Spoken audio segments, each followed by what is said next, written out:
अजमेर शरीफ का पूरा इतिहास बताएंगे और साथ में यह भी बताएंगे कि अजमेर शरीफ जो कि एक हिंदू राजा पृथ्वीराज चौहान का गढ़ था, वहाँ एक फ़कीर का दरगाह कैसे बन गया। दोस्तों, अजमेर में उस वक्त एक मंदिर हुआ करता था जो अजमेर का सबसे बड़ा मंदिर हुआ करता था, और वह मंदिर सिर्फ राजाओं और रानियों की पूजा के लिए खास हुआ करता था। मंदिर के साथ ही एक तालाब था जिसका नाम अना सागर था। हिंदू उस तालाब के पानी को बहुत ही बरकत वाला पवित्र समझते थे। उनका मानना था कि जो इस तालाब में नहा ले उसके सारे पाप धुल जाते हैं। उस मंदिर में रात को इतने ज्यादा दिए जलाए जाते थे कि सिर्फ एक ही रात 3.5 मन तेल उन दियों में इस्तेमाल होता था। आसपास के गांव देहात मंदिर के नाम थे और इन देहातों की आमदनी मंदिर पर खर्च हुआ करती थी। मंदिर में हजारों नौकर थे जिनका काम आने वाले लोगों की सेवा और देख रेख करना था, और वह बताया करते थे कि कौन सा भगवान बेटे देता है और कौन सा देवता सेहत और तंदुरुस्ती देता है और किस मूर्ति की पूजा करने से दौलत बढ़ती है। ख्वाजा गरीब नवाज रहमतुल्लाह अल वहाँ आए और अना सागर की कुछ दूरी पर चटाई बिछाकर अपने मुरीद के साथ बैठ गए। असर का वक्त था, लिहाजा आप ख्वाजा साहब ने हजरत कुतुबुद्दीन रहमतुल्लाह अलैह से अजान देने को कहा। कुफर शिर्क से भरे अजमेर में अल्लाह के एक होने और हजरत मोहम्मद सल्लल्लाहु ताला अलैहि वसल्लम के रसूल होने का यह पहला ऐलान था। वहाँ रहने वाले लोग इस्लाम के बारे में कुछ भी नहीं जानते थे।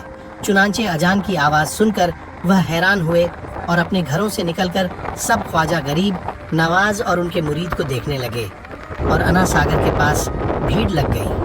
ख्वाजा गरीब नवाज और उनके मुरीद ने अना सागर के पानी से वज़ू किया और नमाज पढ़ना शुरू कर दिया। सब हिंदू हैरान रह गए। वह सोच रहे थे कि सब भगवान तो मंदिर के अंदर है, तो ये लोग खड़े होकर कौन से भगवान के आग झुक रहे हैं। शाम हुई तो राजा के ऊंट जो दिन में चरने के लिए गए थे अपने चरवाहों के साथ वापस आने लगे। इत्तेफाक की बात थी कि जहाँ हजरत ख्वाजा गरीब नवाज बैठे थे वह जगह राजा के ऊँटों के बैठने की जगह थी। चरवाहों ने बाबा साहब से कहा कि ओ बाबा साहब, यहाँ से उठिए क्योंकि यह जगह राजा के ऊँटों के बैठने की जगह है। ख्वाजा मोइनुद्दीन साहब ने फरमाया, इतना मैदान खाली पड़ा है, ऊँट तो कहीं भी बैठ जाएंगे, क्यों बेवजह हमें तंग करते हो। वह लोग नहीं माने और मुसल्ला उठाकर इधर उधर करने लगे और ख्वाजा साहब से बदतमीजी करने लगे, और उन लोगों ने आखिरकार बहुत बदतमीजी से कहा कि यह राजा के ऊँटों के बैठने की जगह है और इधर राजा के ऊँट ही बैठेंगे, तुम लोग कहीं और अपना मुसल्ला बिछा लो।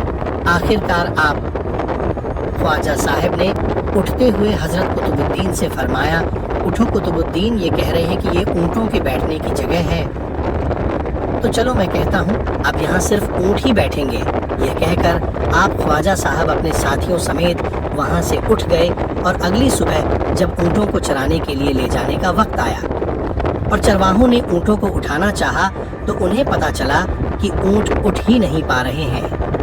उन्होंने ऊँटों को मार कर ज़बरदस्ती उठाना चाहा, लेकिन वह बैठे ही रहे। चरवाहे परेशान हो गए कि जो ऊँट उनके एक इशारे पर उठ खड़े होते थे आज क्यों नहीं उठ रहे हैं। आखिरकार उन्हें याद आया कि कल उस बाबा ने कहा था कि चलो अब यहाँ ऊँट ही बैठे रहेंगे। लोग जमा होने शुरू हो गए। कोई कह रहा था कि फ़कीर कोई बड़ा जादूगर है, किसी का मानना था कि वह कोई भगवान का नया अवतार है।